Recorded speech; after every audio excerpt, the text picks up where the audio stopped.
สางแดงเจ้าของเฮือนซื้อจะได้ก่อนอาตูนอาตูนคือเบ้าฮอดยอดพุ่นเลยจังมาบัดนี้ นี่แหละได้เรื่องเลย มันฮอดม่องกระทงเงินทองนี่แหละมันใกล้นี่ก็บ่จิบเดี๋ยวแล้วมันจิบก็ตาไปเลยจิบก็ตาจิบเงินเลยอายุเปิ้ลงัดเดี๋ยวป้องให้แจ้จับอายุเลยอย่าอายุเลยขึ้นย่อขึ้นตัวนี้มันหยานี่15เซาเป็นยังไงเนาะ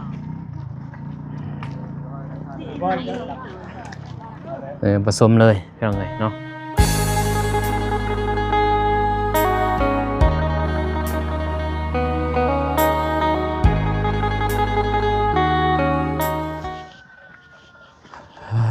ตัวเป็นยังไงเนาะเอาเปิดภาพมาบัดนี้มาเต้เสาๆเป็นยังไงเนาะมาทีแหละทางบ้านเบาตูนเนาะมาบ่เลื่อมบ่ลูกบ่เลื่อมนั่นบ่มาทางพี่มาย่อบ้านเป็นยังไงเนาะบ้านนี้ว่าสิเข้าไปหาน้องบองบ่ได้คำซ้ำเป็นยังไงเนาะนี่จังหน่อย จังหน่อยย่อแหละจึงสิเข้าไปหาน้องเพิ่นไปถามเรื่องราวแหละเป็นจังไดเนาะคือบ่นั่นให้ทางประตูนเข้าไปเป็นไงเนาะถามแต่บางประตูนยังบ่ทันชัดเจนสิเข้าไปถามทางน้องเพิ่นเลยเป็นจังไงเนาะเห็นอยู่บ่บ่บังมือบ่ก่อนอื่นก็กราบทักทายสบายดีสวัสดีเด้อพ่อแม่พี่น้องหมดสุขุสุคนพี่เนาะฝั่งไทยฝั่งลาวก็ยินดีต้อนรับเข้าสู่ช่องบ่าวนงคือเก่าคือเดิมพ่อแม่พี่น้องเอ้ยเนาะเขากาเกียมทั้งไอแดงยกทันมาพี่หน่อยเนาะบ่าวนุ่งสิเก็บใบคูนอีกก่อนโอ้ยหนาวลีพี่น้องเอ้ยหนาวแท้หนาวว่าคือว่าทางนี้บ่หนาวลีร้อเด้อ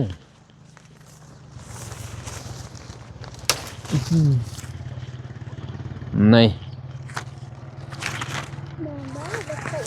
ใบยังจะมันบุกคือใบคูนอ๋อก็นี่เกิดใบคูนบ่มีใบย่อใส่มาแล้วขับมันใช้มาคูนใดออกนี่กินหรอข้าวไหมเฮียสังคือว่าซื้อของกินบ่ได้ซื้อบ่อยู่นี่ไปซื้อศีลเด้ศีลหมูอยู่นี่โลนึงก็ได้เอ้ยให้พ่อไปซื้อศีลหมูนี่จะสิไปซื้อเด้อยู่หั่นอยู่พุ่นโลบ่ถึงโลดอกแต่ว่ามันมีทงนึง50,000ซื้อศีลหมูก็ได้ศีลปลาทูก็ได้มีหมดนะปลาทูทงนึง30ปลายพันไปพี่น้องเอ้ยเจอกันอยู่พุ่นแหละอยู่เพื่อนบ่าวตูนนี่ก็เอาเขาดินบ่ทันหมดซ้ำพี่น้องเอ้ยมันต้องเอาเขานี่เอาเขาก็บ่ทันแล้วหมดไป7 ล้านเลยยังอีกพี่น้องยังหลายยังทาสร้างแดงพี่น้องเอ้ยเนาะสร้างแดงทางแดงทันมาหนาวดิพี่น้องเอ้ยอยู่นี่หนาวจนสะบัดนี่เอาใบคูนพี่น้อยให้ทางบ่อตูนใส่ใบคูนมัดมีใบย่อแค่นี้แต่ใบย่อบ่มีบ่าวนงยังบ่ได้ใส่ใบย่อซ้ำไปมากับดวงตาคือเก่าพี่น้อยนี่ดีเด้อลุงป้าเอาปุญญาตายพ่อแม่พี่เมื่อสุขคนพังลาวหรือพังไทยต่างประเทศก็ขอสวัสดีเด้อสุขสัพพันตาคือก็คือเด้อบ่หนาวบ่มานะพ่อนะบ่หนาวเป็นยังบ่อยู่นำเอวาอยู่กันฮะอยู่เพื่อนจังหน่อยมือมันกันต้องตาก็อยู่เพื่อนเลยเลยไปน้ำพอตาก็เลยอยากไปน้ำพ่อนึงเด้อบัดนี้มันจันทร์ก็ไปเฮียนเลยก็เลยบ่ได้ไปน้ำพ่อก็เลยบัดนี้อยากไปน้ำพ่อโอ้ยคักอีหลีพี่น้องเอ้ยซื้อเสื้อมันใหม่แต่เกิดไปตี้บ่ถูกเว้ยช่วยได้บ่หนามาตอนเช้านี่ช่วยดื่มทุกแขวว้ายบ่เช้ายังบ่ถูกแขวเว้ย ไปพี่น้องเอ้ยพอเจอกันอยู่พุ่นแหละเพื่อนบ่ตูนพี่น้องเอ้ยซื้อน้ำก่อนซื้อน้ำซื้อในก่อนเบิ่งเห็นได้บ่เฮายังกินตัวนี้บ่อันเท่าไหร่ตัวนี้อัน5,000 กระซอง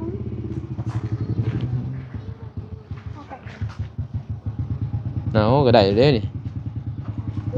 2 อัน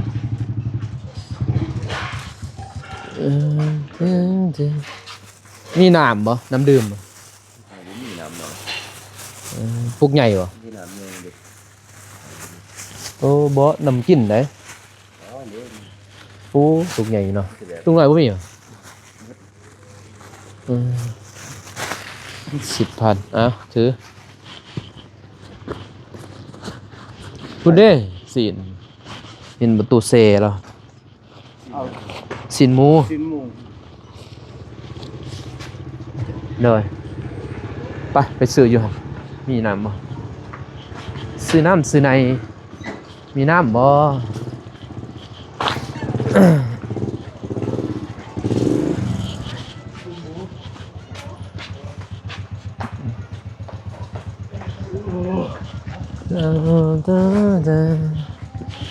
ยังหนาวพี่น้อง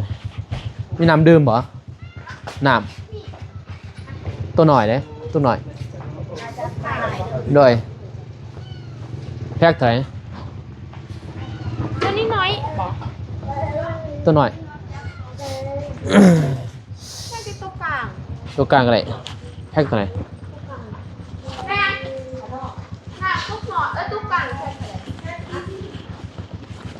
ใช่ 45เอา2นะ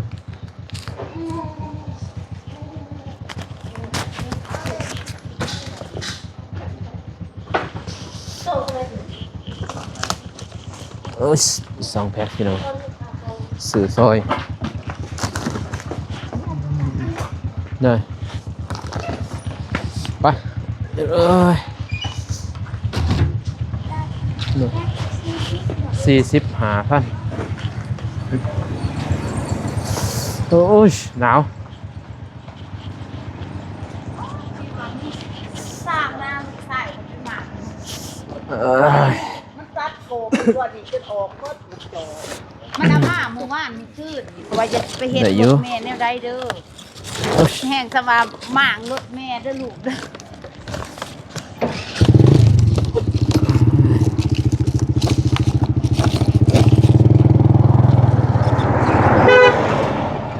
เนี่ยเวียดโอเคพี่น้องเลยเนาะกดเจอกันที่บ้านประตูนพี่น้องเลยมาฮอดเพื่อนเบ้าตูนเด้อบ้านกินไว้ตรุเอ้าสิพอสิปาดหมักใหม่ออกตอกใส่ เอาใหม่ซ้ำสูงๆเด้อ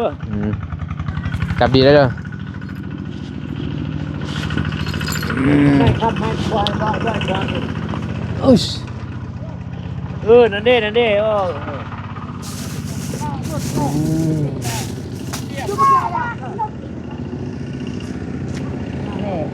ด้วย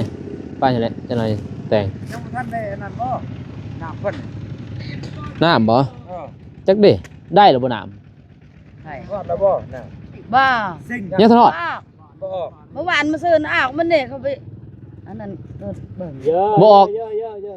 นั่นละ เพราะว่าบ้า อ๋อนี่นี่ในมือจานนี่มันตัด เพื่อตายป่อม ตายป้อมป้อมตายแม่กันเลยเนาะ แม่บ่โห ได้ก็สักก็ได้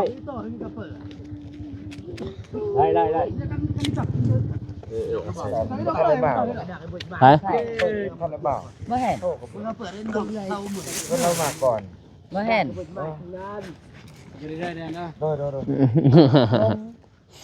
ไอ้นงมาถ่ายป่ะ เด้มือกล่องตาย ก็ยืนก้าวนึกถ่าย มือกล่องคงเทนะ โอ้หอมเลือกเขาเนาะเขาให้เองวะ เขาให้ โอ้คักเว้ยเขาให้ เขาให้บ่พาบ่ อ๋อ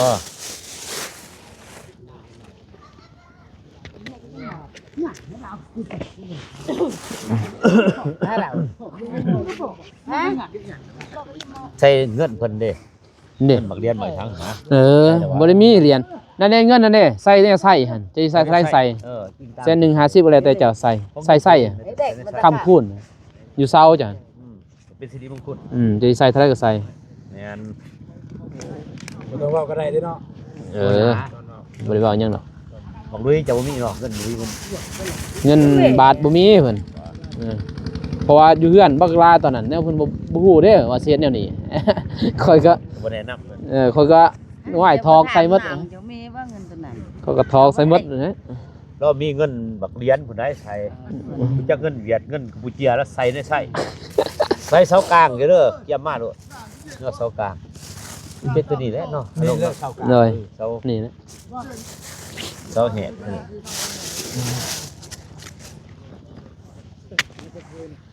เทียนเด้มีแต่เท่านี้บ่มีบ่เทียนไต ที่แล้ว ฮะ บ่มีบ่ หวาน ไปเอาไม้ ไปตัว เทียนได้บ่ได้ เทียนไตนี่นะไตนี่ มาดอก กระทง โดย น้ำยาดแน่ เทียนสั่นบ่ เทียนสำลี นี่นะเทียนนี่แหละเขาก็ลืมได้ผู้เดียวอะไป ไปมื้อหนึงลืมหมดในนั้นนี่ใส่หมดเต็มหมดเนาะพอเนาะเพิ่นอยากเฮ็ดแบบนี้เพิ่น ไปเฮ็ดอยู่ห้วยทรายเขาไปเฮ็ดเพื่อนเพิ่นเขามาเฮ็ดให้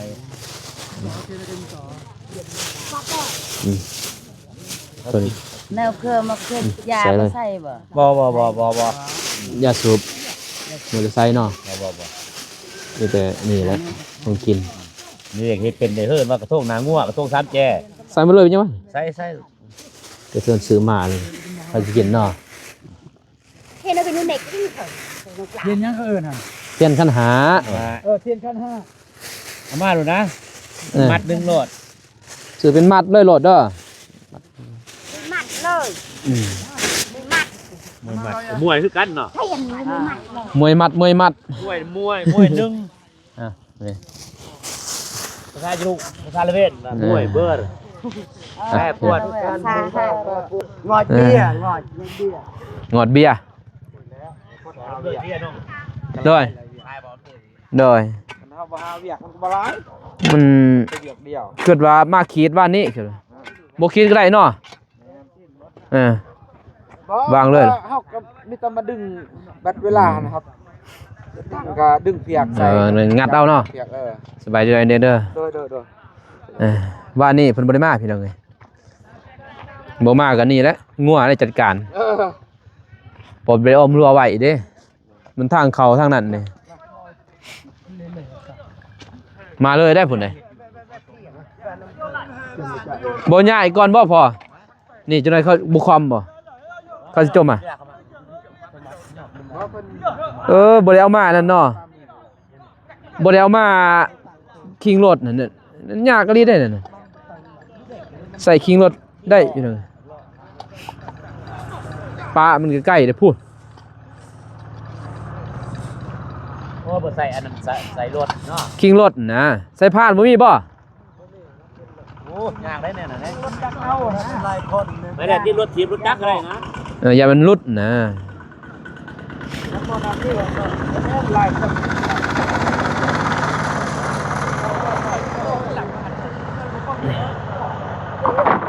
โตหลับเลย นี่ตัวนี้ คนเราก็ได้รถน้อยเจ้า โอ้ยไม่ใส่รถทางเนาะใส่รถจักร โปนหน่อย หลายยันทำนี่ทำมือ บอกกันมีย่างรถอันนี้บอกว่าใส่ผ่านรถ ใส่ใบต่อต่อให้ดอกเนี่ยปังให้มันต้องให้เด็ก โอ้ว่านี่แห้งเว้ยนอกผู้เดียว ต้องให้เหลือเยอะทำเหลือเยอะสอง เซ่ ผู้ใดอยากก็มันมากินเด้อว่ะ แค่ละบาทเหล็กแค่อะไรเหล็ก ไปพุ่นแล้วก่อนมันจะบ่ดิ นี่คะแนวนั้นคิดว่าสิย่อเลยยากเนาะน้ำพีนนี่เนาะจำเพื่อนคอยแล้วนี่ ใช่เอา เพื่อนคอย เพื่อนคอยแบบนี้แล้วมีหิน ตั้งยากไอ้โจง ไอ้เรื่องก็บ่เศร้าบ่ พุ่นเด้เสา โตบ่เตอบ่อย่าละบาดบ่ โมเดิร์น อยู่เลย เฮ็ดโมเดิร์น บวกแจ่บ่อยู่เลยไม่ได้เลยทั้งหมดแจ่แจ่กูแล้วก็บุกหลังมันไปอยู่บุกหลังกูอยู่หลังแจ่อ่ะเรื่องแจ่อยู่ด้วยกี่มื้อจะไปต่อ จับได้ไหนจับได้ไหนย่อเลยเด้อวังเด้อคอยเด้อ บังเด้อคอยเด้อ เอออย่าจะได้ไหนยังไงเป๋นี่มันให้ดอกสิ่งนั้นเลยโตอยู่เด็กโตบางแกลต่างอ่ะเป็นกลางโตกลาง มันสิบ่ยากบ่ไอ้แดงจมเธอเศร้าเป็นยังยากได้จังหน่อยบ่ยากบ่อย่างเวลาเขาเหยียบเขายังยังไงเนาะ ไปเพื่อรถ มาแจ้งนี่ก้อนนี่พอแบบเขาหามเลยก็ย่อเลยโดนหนัก เออ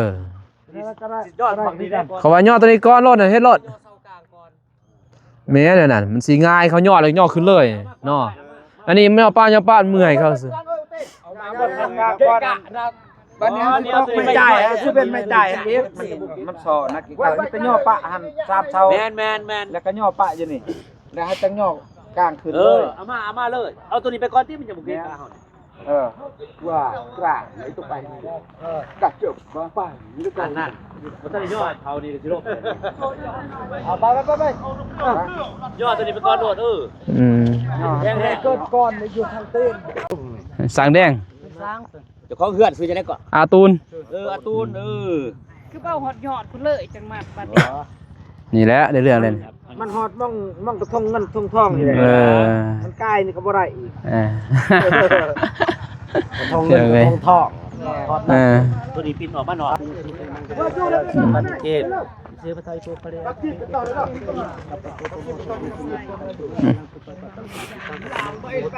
ทั้งมาจาริสุปฏินังปทักกินังมโนกำลังกระดิษฐ์ตัวปทักกินานิกัตวะเดทีนี่เจ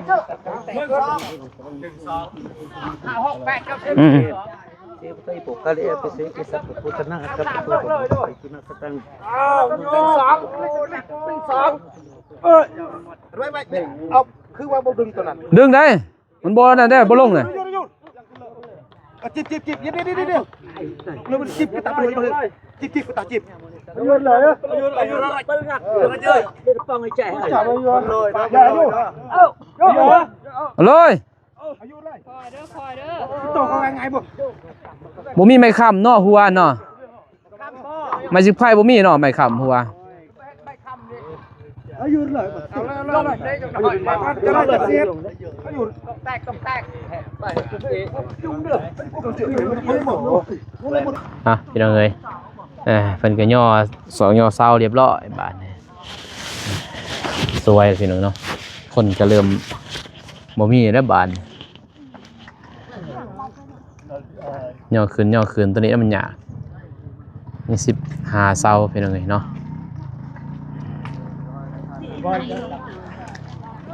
ผสมเลยพี่น้องเอ้ยเนาะ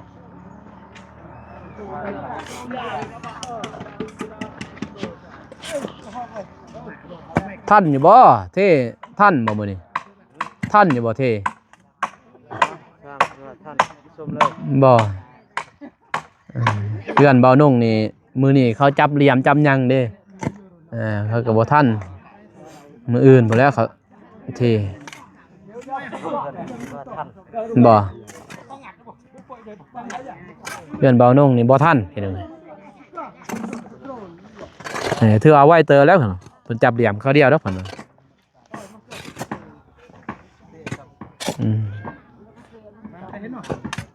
อย่าเยอะเลยเอาแล้วไม่แปลนเอาพี่น้องมันยากไม่แปลน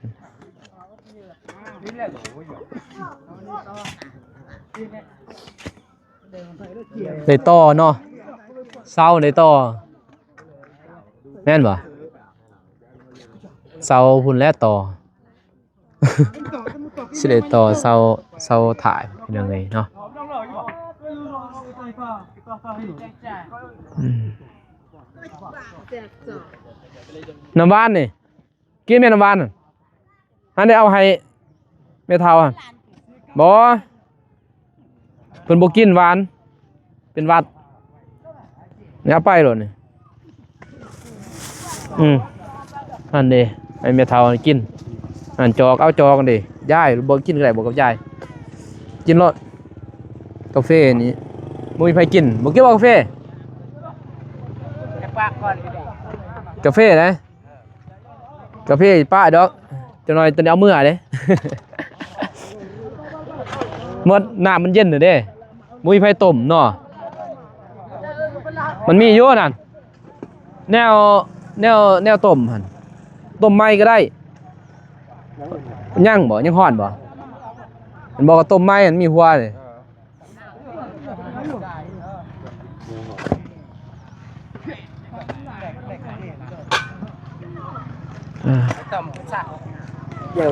พี่น้องเอ้ยเนาะคลิปนี้มาลงก็สิจบเพียงเท่านี้ก่อนพ่อแม่เป็นยังไงเนาะเพราะว่าให้ทางทีมงานเพิ่นอัปเดตต่อพี่น้องเนาะกับมือสั้นวันดีเด้อพี่น้องเด้อมื้อนี้ย่อทางบ้านใหม่พี่น้องเอ้ยเนาะหรือว่าร้านค้าทางบ่ตูนเพิ่นพี่น้องเอ้ยเนาะแต่ว่าทางบ่ตูนนี่จับปลายบ่ได้มีแต่ทางบ่นงพี่เนาะเป็นหัวต่อล้อแรงหมดทุกสิ่งทุกอย่างพี่เนาะซื้อนั่นซื้อนี่ให้น้องเพิ่นแต่น้องบองนี่บ่ได้มาพี่น้องเอ้ยเนาะ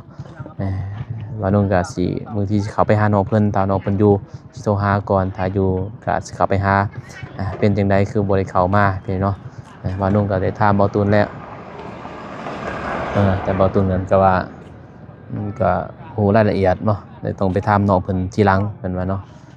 ว่านี้ว่าสิเข้าไปก็บ่ได้ไปเป็นจังไดเนาะเพราะว่าทางบ่นงก็ไปค่ำเมื่อค่ำทางน้องเพิ่นก็เมื่อก่อนเพราะเพิ่นท่าอยู่เฮือนบ่มีรถตาบ่มีเพิ่นว่ารถบ่มีตาพี่น้องเอ้ยเนาะเว้าเก้อกะพี่น้องโอเคพี่น้องเนาะคลิปนี้บ่นงก็สิจบที่นี่ก่อนเด้อพ่อแม่พี่น้องเด้อเนาะก็ขอให้ FC ทุกท่าน FC ทุกท่านเนาะจงอยู่ดีมีแรงความเจ็บจะได้ความไข้อยู่สิมีคอยห่างให้มีคอยร่ำให้ด้วยมีเฮงปังตลอดศาสตร์ตลอดปีอย่าเจ็บอย่าจนเมื่อสุขสุขคนพี่น้องเอ้ยเนาะพบกันใหม่คลิปหน้าคลิปนี้ขอกล่าวคำว่าสบายดีเด้อพี่น้องเด้อไปบ๊ายบาย